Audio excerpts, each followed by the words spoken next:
오늘 주일입니다. 2020년 예수님의 고난에 동참하는 사순절 첫 주일이기도 합니다. 한 주 동안 전 세계는 코로나 바이러스로 인해서 정말 숨막히는 공포와 두려움 속에 한 주간을 보내야 했습니다. 가운데 제가 가장 크게 느끼게 된 것은 우리 그리스도인들에게 있어서 예배하는 순간이 얼마나 소중한 일인가라는 생각이 들었습니다. 현재 우리가 직면한 상황은 전 세계로 빠르게 확산되고 있는 이 전염병으로 인해서 개신교도 직격탄을 맞은 상황이에요. 그래서 오늘 이 시간에 수많은 교회들이 예배하지 못하고 세상으로부터 비난을 받아서 성전의 문을 굳게 닫아야만 했습니다. 물론 온라인 예배로 대처하는 교회들이 많이 있다 하지만 우리가 하나님의 성전의 걸음을 옮길 수 없다는 것, 하나님 앞에 소리내어 함께 모여 예배할 수 없는 이 위기의 순간이 왔다는 것 자체가 진정한 믿음을 품은 그리스도인들에게는 얼마나 슬픈 일인지 모릅니다. 과연 이 재난의 때가 언제쯤 끝나게 될지 우리는 알 수가 없지만 우리는 앞으로 더욱더 큰 영적 싸움을 하게 될 것입니다. 그렇지만 한편에서는 이 위기를 기회로 삼아서 더 믿음으로 기도로 굳건하게 서는 자들이 생겨나고 있어요. 또 한편에서는 이 위기를 신앙을 버리는 기회를 삼아서 또 신앙을 저버리는 자들도 점차 생겨나고 있습니다. 이렇게 우리 믿는 자들 안에서 이미 알곡과 쭉정이가 나누어지고 양과 염소가 갈리는 현상을 보면서 때가 정말 임박해 왔음을 다시금 실감하고 체감하게 되었습니다. 지난 금요 예배 때 예배를 드리는데 하나님이 참 오랜만에 통곡하는 마음을 주셨어요. 그래서 이 나라를 위해서 또 한국 교회를 위해서 우리의 성도들을 위해서 기도를 하는데 너무 많이 눈물이 나더라고요. 그러면서 하나님한테 좀 부탁을 드렸어요. 하나님, 우리를 좀 살려주세요. 우리를 구원해주세요. 우리를 좀 도와주세요. 그런데 누가복음 21장의 말씀을 하나님이 그때 딱 보여주시면서 21장 말씀을 쭉 묵상을 하는데 마지막 끝에 하나님이 그 말씀 주시는 거예요. 이마에 인친 자들, 예수 그리스도의 인을 받은 자들은 환난을 면하게 되리라. 이 말씀을 주시는 거예요. 하나님이 택하신 자들은 이 땅에서 어떠한 위기가 온다 할지라도 어떠한 어려움이 온다 할지라도 그 믿음을 굳건히 소유하고 있으면 하나님이 피해갈 수 있도록 그 환난을 면하게 하시신다는 그 약속을 주시는데 너무 감사했어요. 하나님 감사합니다. 감사합니다. 한 골백 번 넘게 하나님께 감사를 올렸던 것 같아요. 그런 마음이 들었습니다. 사랑하는 성도 여러분, 그러므로 우리가 이렇게 하나님께 올려드리는 예배가 얼마나 소중한 것인지 우리가 다시금 기억하면서 이 예배를 결코 놓지 않는 마지막 성도가 되기를 주님의 이름으로 축원드립니다. 예배자라는 찬양의 가사가 있잖아요. 아무도 예배하지 않는 그곳에서 나는 예배하리라. 아무도 찬양하지 않는 그곳에서 나 주를 찬양하리라. 우리가 이 찬양의 가사 그전에는 아무 생각 없이 불렀을지라도 정말 가슴에 막 꽂히더라고요. 이 찬양을 제가 막 부르는데 아무도 예배하지 않는 그곳에서 나는 예배자로 서기 원합니다.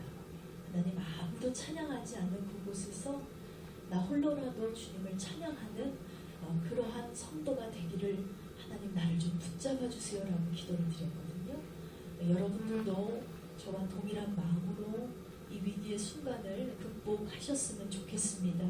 물론 시간마다 뉴스에서는 아주 거세게 확진자들이 막 늘어나고 있고, 그로 인해서 우리 국민들이 겪고 있는 공포와 두려움이 날이 갈수록 또 심각해지고 있습니다.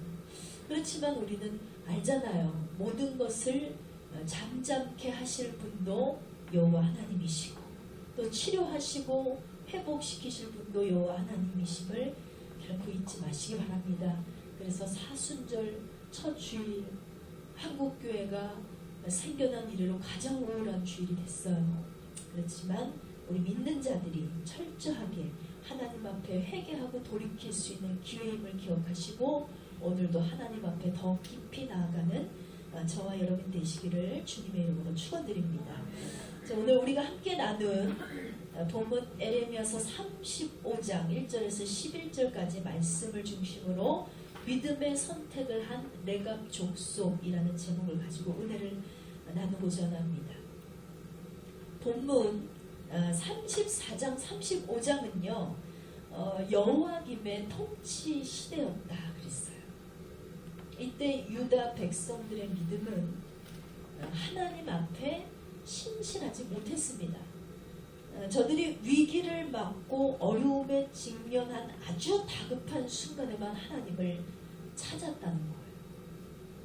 어려울 때만 하나님을 찾는 소위 아주 얍실한 믿음을 가지고 있었다는 거죠. 하나님, 우리를 좀 용서해 주세요. 하나님, 우리를 이 어려움에서, 이 환난에서, 이 위기에서 우리를 좀 해방시켜 주세요. 그러면서 하나님께 긍휼을 요구하는 기도를 막 드렸어요. 왜 이들이 하나님께 긍휼을 요구하는 기도를 드렸냐 봤더니, 이들이 바벨론에 의해서 포로가 되어서 노예 생활을 지독하게 하고 있던 그때였다는 거예요. 너무 힘들잖아요. 종된 삶, 노예된 삶, 갇혀있는 삶, 구속된 삶, 너무 힘들어요. 그러니까 이들이 하나님 앞에 회개를 했어요. 하나님, 그동안 우리가 하나님의 율법을 어긴 죄를 용서해 주세요. 우상 숭배한 것도 용서해 주세요. 하나님의 규례를 지키지 못한 것, 하나님의 언약을 지키지 못한 것 용서해 주시고 제발 우리를 건져주세요 라고 아주 간절하게 호소를 했습니다. 그런데 이 회개는 온전한 회개가 아니었다는 거예요. 온전한 회개가 아니었다. 여러분, 온전한 회개란 뭡니까? 온전한 회개라는 것은 내가 그 죄로부터 완전하게 돌이키는 것을 진정한 회개라고 합니다. 다시는 그 죄를 범하지 않는, 다시는 그 죄를 가까이 하지 않는 완전한 돌아선, 완전한 변화, 이것이 진정한 회개임을 믿으시기 바랍니다. 그런데 유다 백성들은 온전한 회개를 드리지 않았어요. 그들은 노예에서 해방되기 위해서 일시적인 회개를 했다는 것입니다. 그러자 유다 백성들이 어떻게 됐을까요? 저들이 바벨론으로부터 노예되어 살던 것을 하나님이 해방을 시켜주셨어요. 건져주셨습니다. 그러나 저들이 가짜 회개를 한 것을 하나님이 아셨죠. 그래서 어떻게 됐냐? 바벨론이 다시 저들을 붙잡아서 자유를 빼앗아가 버렸어요. 이것이 바로 하나님 앞에 신실하지 못했던 유다 백성들의 죄 때문이었다는 것입니다. 그래서 에레미야 본문 전체는요, 이런 유다 백성을 책망하는 내용을 담고 있습니다. 여러분, 이렇듯이 세상은 우리 믿는 자들을 유혹할 만한 거리를 많이 가지고 있습니다. 믿음이냐 쾌락이냐, 믿음이냐 세상의 풍조냐, 믿음이냐 사람들의 말이냐, 믿음이냐 나의 편의나 안락이냐, 믿음이냐 이성이냐, 믿음이냐 물질이냐 등등, 우리 믿는 자들이 유혹당하기에 합당한 것들이 세상에는 너무나 진천에 널려 있어요. 수없이 많은 선택의 기로 앞에 우리는 서게 됩니다. 무엇을 선택할 것인가. 그런데 항상 믿음이 연약한 자들은 믿음이 아닌 것을 선택한다는 거죠. 오늘날 뉴스 기사를 보면 가슴을 쓸어내리는 사건들이 정말 많이 쏟아져 나오고 있잖아요. 선과 악, 무엇을 선택할 것이냐, 이 갈림길 속에서 악을 선택한 자들은 일명 죄인으로 판정을 받고 있습니다. 얼마나 끔찍하고 슬픈 인간의 이야기인지 몰라요.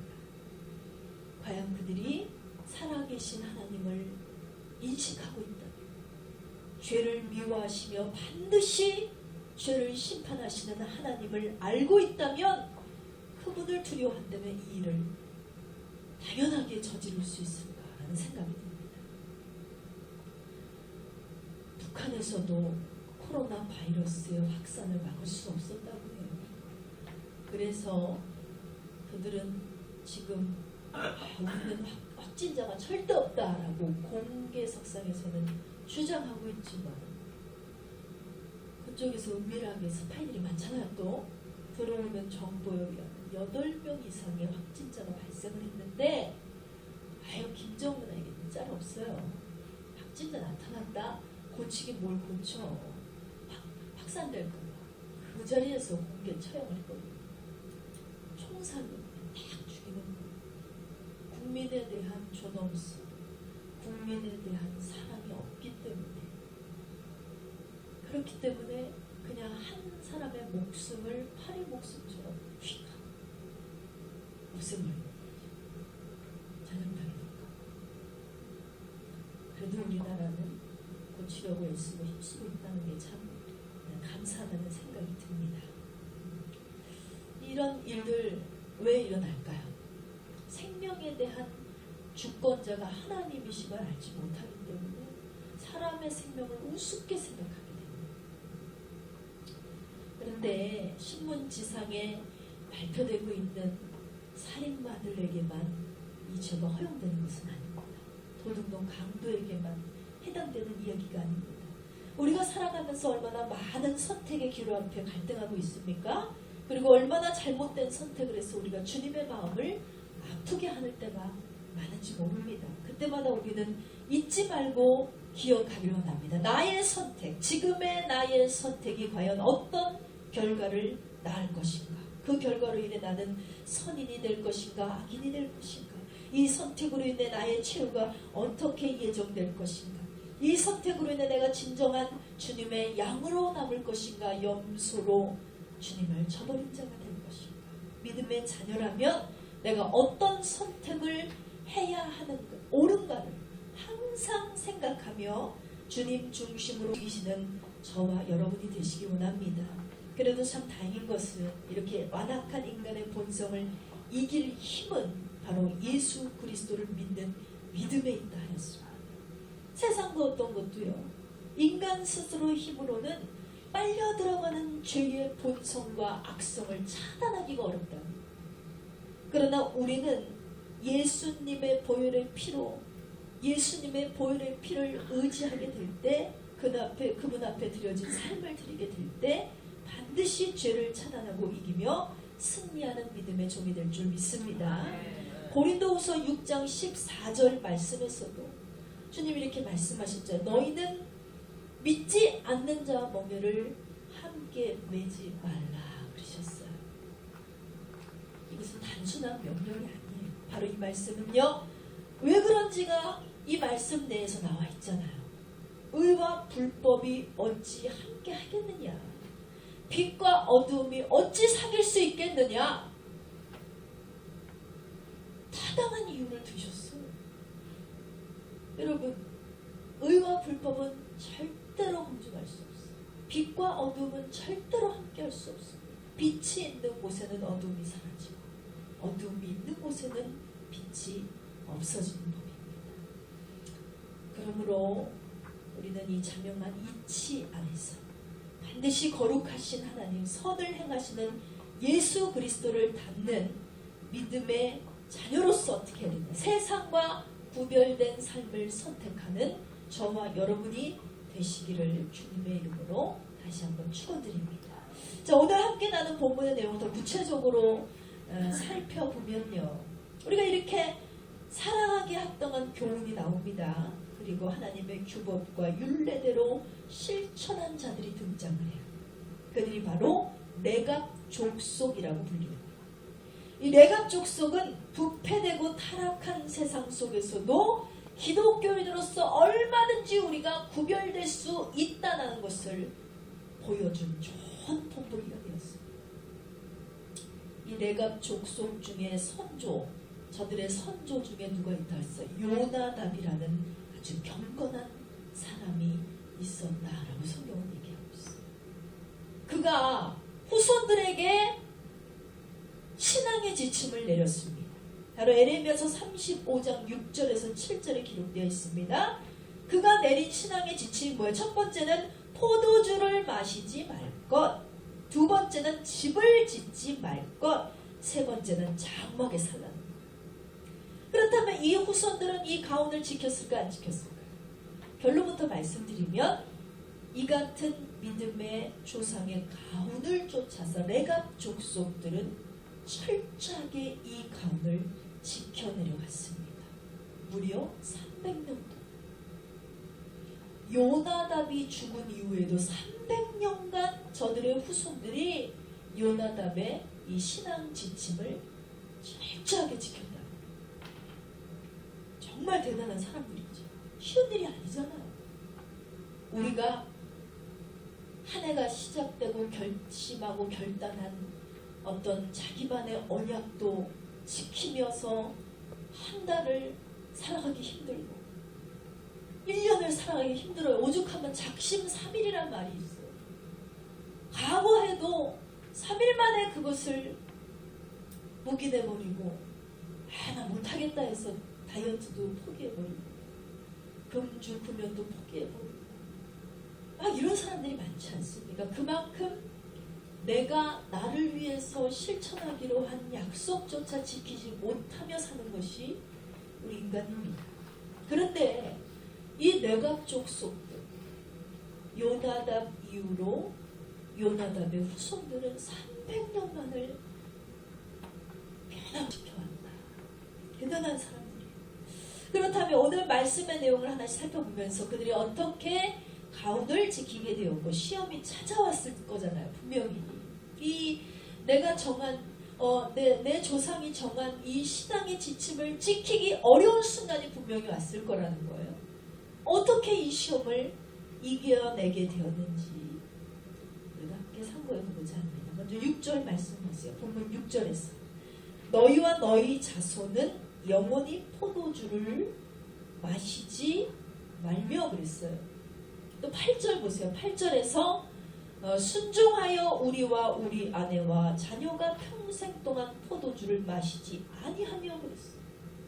이 말씀처럼 레갑 족속은 선조 요나답이 후손들에게 포도주를 금하자 그 후손들이 가훈을 받은 그대로 그 이후로 300년간을 포도주를 금하는 생활을 했다는 것입니다. 여러분 아시다시피 술이라는 것은요 사람의 뇌를 아주 혼동하게 만듭니다.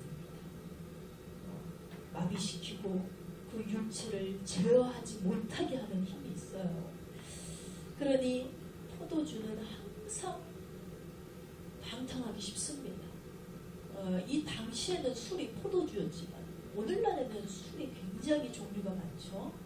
포도주에만 국한하는 것이 아니라 우리가 금주를 해야 하는 이유는 바로 우리의 인성을 더럽히고 우리로 하여금 나도 모르게 물러나게 하고 우리로 하여금 나도 모르게 도덕과 윤리와 질서를 어지럽히게 하는 악한 마귀의 권세가 우리를 사로잡을 수 있기 때문에 우리를 흐트러뜨리는 술을 금하는 것이 합당하다는 거예요. 그렇기 때문에 요나단은 후손들에게 조언을 한 거예요. 세상 사람들은 마음껏 먹고 즐기고 마신다 할지라도 너희는 믿음의 사람이잖아. 금주해라. 포도주를 마시지 마라. 사치하고 방탕하게 사는 세상 사람들을 따라가지 말고 너희는 그 가운데서 구별된 자들이 되어야 한다. 이렇게 말씀하고 있는 것입니다. 그런데 보세요. 여러분, 부모님 말이라고 자녀들이 다 부모의 말을 잘 듣습니까? 그렇지 않죠? 살아계신 부모의 말도 안 듣고 나를 지으시고 창조하신 창조주의 말도 잘 안 듣는 것이 우리 인간의 아주 약한 모습입니다. 하물며 우리를 살리신 예수 그리스도의 보혈의 은혜도 수시로 까먹었어. 망각하고 살아가는 거예요. 우리의 조상의 규율대로 그 율법대로 살아간다는 것, 그것을 지킨다는 것이 얼마나 대단한 일입니까? 그런데 요나답의 후손들은 참 훌륭한 사람들이었던 것 같아요. 얼마나 많은 시대가, 얼마나 많은 유혹이 저들을 사로잡았겠어요. 그럼에도 불구하고 그 신앙의 지침, 가훈, 교훈을 잊지 않고 그들은 온전하게 지켜내려갔다는 겁니다. 여러분, 우리가 사는 시대는 요나답의 시대보다 더 악한 시대입니다. 레갑 자손들의 시대보다 훨씬 더 악한 시대라고 저는 봅니다. 그러나 우리가 진정으로 주의 말씀을 신뢰하고 의지하는 마지막 성도가 되길 원한다면 우리도 이 레갑 족속들과 같이 선택의 갈림길에 왔을 때 반드시 신앙 중심으로 선택하는 저와 여러분이 돼야 될 줄 믿습니다. 우리는 다행히도 창조주를 알고 나를 구원하신 예수님을 만난 자들이잖아요. 그러나 우리의 후손들, 또 믿음이 없는 수많은 영혼들이 여전히 예수님 대신해서 뭘 선택하고, 세상을 선택하고 있지 않습니까? 그것이 전부이냐, 쾌락이 전부이고 즐거움이 전부이냐, 그렇게 살아가고 있어요. 그러나 우리는 저들과 같이 살아서는 안 된다는 거죠. 검소하고 절약하고 경건하고, 바로 레갑 자손들이 지켜서 승리했던 것처럼 우리도 그와 같이 살아가는 가정과 교회가 되기를 주님의 이름으로 축원드립니다. 여러분, 로마는 인류의 역사상 가장 큰 제국이었습니다. 엄청나게 부하고 엄청나게 명예로운 제국이었어요. 오죽하면 모든 길은 로마로 통해야 한다라는 말이 있듯이 로마가 세계 중심이었다는 거예요. 그래서 로마는요, 1000년을 통치했어요. 전 세계를. 엄청나게 강한 국가였다. 그들의 능력과 그들의 힘과 그들의 위상도 엄청 대단했다는 거죠. 그런 로마가 망했어요. 망한 이유가 뭘까요? 지나친 과소비, 지나친 사치, 지나친 방탕으로 저들의 나라가, 1000년을 세상을 지배하던 나라가 몰락할 수밖에 없었던 것이. 한때 기독교가 로마를 정복했었어요. 로마의 믿음 좋은 교회들이 세워지고 로마의 믿음 좋은 성도들이 많이 생겨났습니다. 그러나 그들을 집어삼킨 것은 뭐예요? 세상으로부터 찾아온 유혹, 사치와 방탕이었다는 거예요. 수많은 기독교인들이 이 사치를 수용하고 방탕을 수용하고 문란함을 수용함으로 인해서 믿음을 저버리게 됐다는 거예요. 타락으로 이끄는 큰 죽음이었다는 거예요. 오늘날 성경을 통해서 주님은 우리에게 교훈하고 계십니다.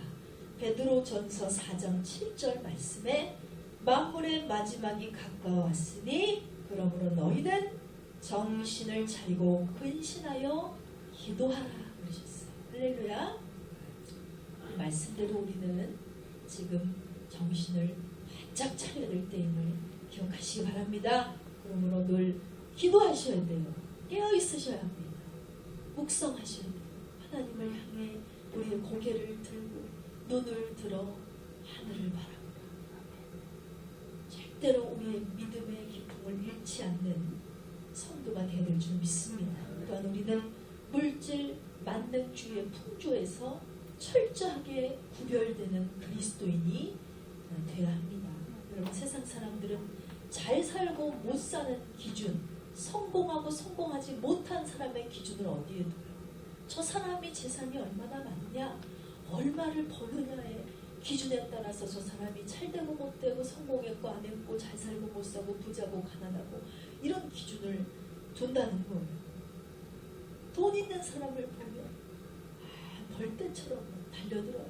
친하게 지내고 뭔가 저런 사람들하고 잘 지내봐야지 이런 생각을 하죠. 근데 돈이 없으면 가난하다고 비방하고 한심하고 불쌍하게 못 산다고 얘기해요. 이게 많은 사람들의 대부분의 생각입니다. 그러니 사람들은 이 기준에 맞추기 위해서 열심히 노력하며 살아가는데 그나마 성실하게 자기의 일을 하면서 살아가는 사람들은 좀 나아요. 어떻게든 내가 성공한 자로 보이기 위해서 어두운 곳에 손을 대고 잘못된 길에 빠져서 잘못된 방법과 잘못된 선택으로 그 영화를 누리고자 하는 사람들 많습니다. 많다는 거예요. 결국 잘못된 선택으로 하여금 하나님의 율법을 거스르게 됩니다. 남의 것을 빼앗고 남을 짓밟고 이러한 일입니다. 그러나 여러분, 하나님의 성공의 기준은요, 잘 사는 데 있지 않습니다. 우리 그리스도인들이 잘 사는 기준은 물질이 아니라 하나님 말씀이 중심이 되어야 될 줄 믿습니다. 다 같이 선포합니다. 하나님의 말씀을 따라 사는 것이 잘 사는 것이다. 아멘. 오직 여호와 하나님을 경외하며 오직 하나님의 말씀을 중심에 두고 잘 살아가시는 저와 여러분 되시기를 주님의 이름으로 축원드립니다. 하나님 말씀이 전부예요. 우리는 사람들 말 귀 기울일 필요 없어요. 세상의 말 현혹될 필요 없습니다. 또한 내 속에 진정한 복의 근원이신 예수님, 진정한 생명의 근원이신 예수 그리스도가 계시다면 우리는 잘 사는 거예요. 누가 뭐라 해도 나는 잘 살고 있는 거예요. 저희 시어머니는 날마다 걱정과 근심에 전화를 아주 자주 하시거든요. 야, 너네 돈 없어서 어떡하냐? 너네 뭐 먹고 사냐? 엄마가 돈을 벌어서 좀 보태줘야 되는데 이런 말씀을 굉장히 많이 하세요. 너무 감사하죠. 말씀만으로 얼마나 큰 힘이 됩니까? 자식 걱정에 늘 기도를 하시는 거예요.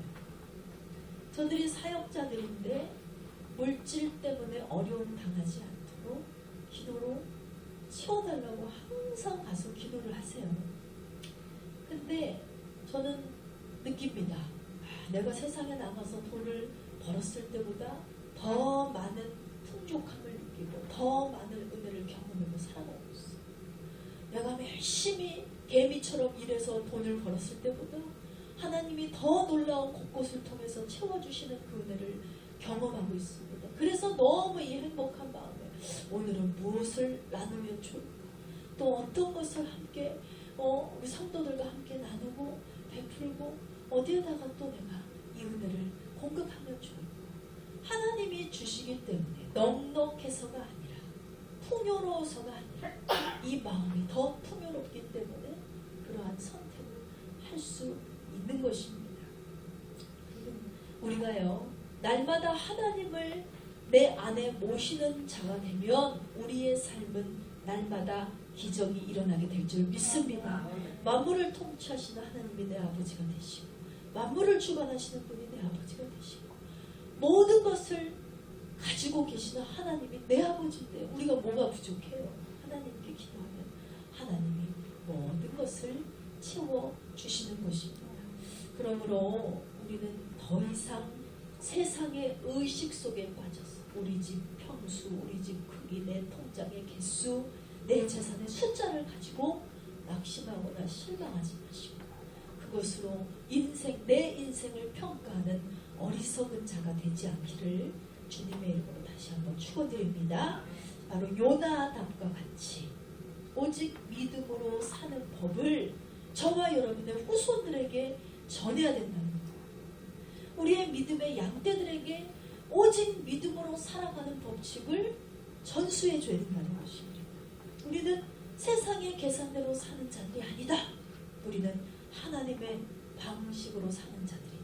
하나님의 말씀이 곧 나의 능력이 되고, 하나님의 말씀이 곧 나의 돈이 되고, 하나님의 말씀이 곧 나의 건강이 되고, 하나님의 말씀이 곧 우리의 먹을 양식거리가 된다는 사실, 이것을 세상이 알 수 있도록 우리가 증인된 삶을 반드시 살아내야 된다는 것입니다. 여러분, 구약에서 이스라엘 백성들의 가나안을 정복해 들어갈 때 일어난 아간의 사건이 있습니다. 아간의 사건, 유명한 사건이죠. 어떤 사건이었어요? 아간이라는 사람이 하나님께서 명령하신 신을 살 외투 한 벌과 은 200세겔과 금 50세겔을 자신의 탐욕 때문에 훔쳤다고 했어요. 그것 때문에 하나님이 진노하셨어요. 그가 훔친 물건이, 그가 훔친 돈이 너무나 많은 것이었기 때문에 하나님이 진노하신 것이 아니었어요. 왜 하나님은 아간에게 진노를 하셨을까? 아간의 실수는 아간에게만 내려지는 형벌로 끝이지 않았습니다. 아간 한 사람의 죄 때문에 전 국민들이 고통당해야 했다는 거예요. 결국 하나님은 아간의 죄로 인해서 이스라엘 전체가 참패하게 하셨습니다.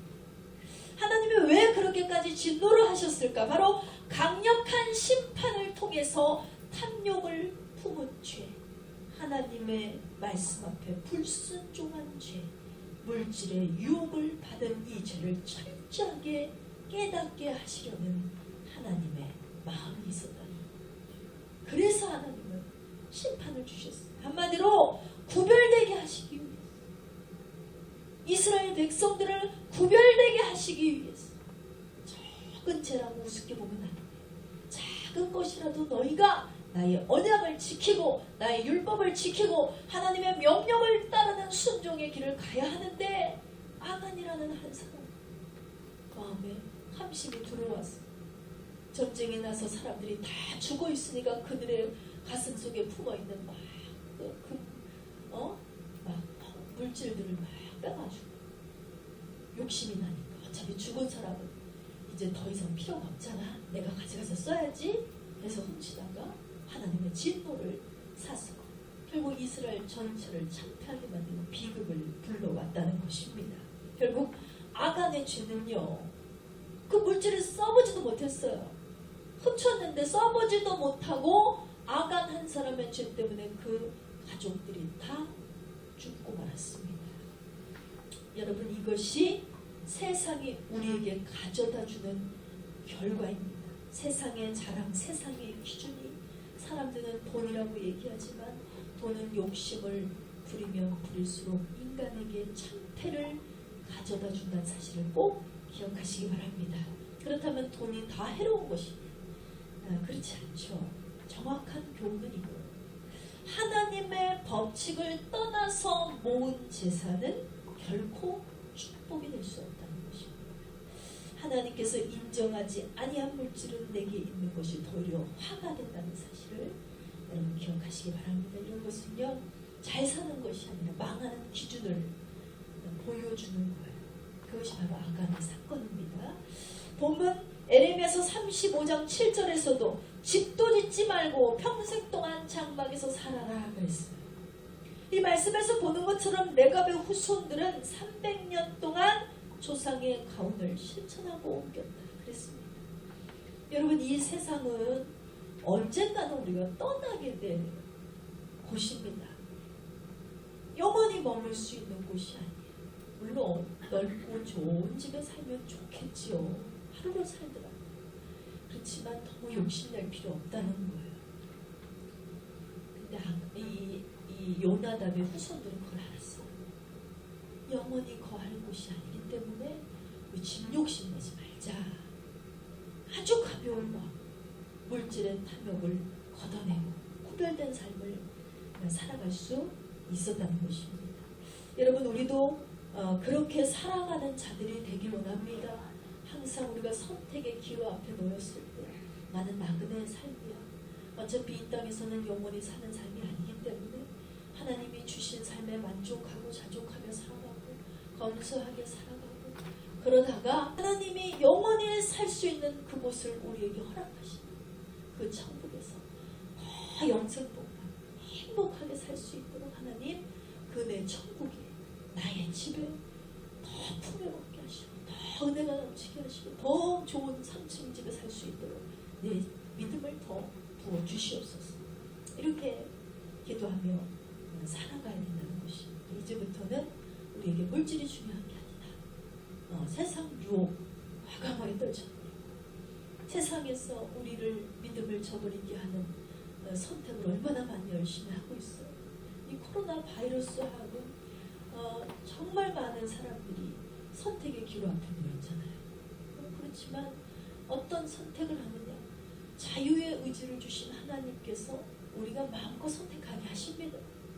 그 순간순간 여러분 믿음을 선택할 것이냐, 하나님의 은혜를 선택할 것이냐, 세상의 풍조를 따라갈 것이냐, 옳은 선택을 향해서 나아가는 우리가 될 수 있도록 날마다 깨어서 기도하시기 바랍니다. 자, 말씀의 결론을 맺습니다. 하나님께서는 내가 거룩하니 너희도 거룩하라 이렇게 말씀하셨어요. 하나님의 백성된 우리가 거룩해야 하는 것은 마땅한 도리요 삶이라는 것입니다. 그렇다면 거룩이 무엇이요? 거룩의 목적은요, 진짜 목적은 그 이웃과 세상을 구원하는 데 있습니다. 그러므로 우리는 세상 속에서 거룩한 자가 되어야 될지 믿습니다. 우리가 스스로가 거룩한 자가 되지도 못하면서 전도 백날 해봤자 전도 안 돼요. 누가 나를 따라오니까 내 자체가 거룩하잖아. 내가 진실로 내가 자손들과 같이 세상의 본보기가 되는 신앙인이 되어야 된다는 거예요. 배는 물 가운데 있어야 존재 의미가 있잖아요. 배가 육지에 있으면 그게 뭐 됩니까? 배 역할도 하지 못하고. 물고기가 물 밖에 나오면 어떻게 될까요? 죽는 것밖에 없어요. 물고기는 반드시 물속에 있어야 됩니다. 그와 같이 교회 역시 세상에서 구별되어야 되고 그리스도인들 역시 하나님의 말씀의 그 생수 가운데 살아 숨쉬는 물고기와 같은 인생을 살아가야 된다는 거예요. 그리고 세상에서 그렇다고 우리가 세상을 완전히 등지고 우리끼리 모여 살아갈 수는 없잖아요. 그래서 세상에서 살아가되 제 역할을 다하며 살라는 것입니다. 그런데 얼마나 힘들어요. 결코 믿음의 삶은 쉬운 길이 아닙니다.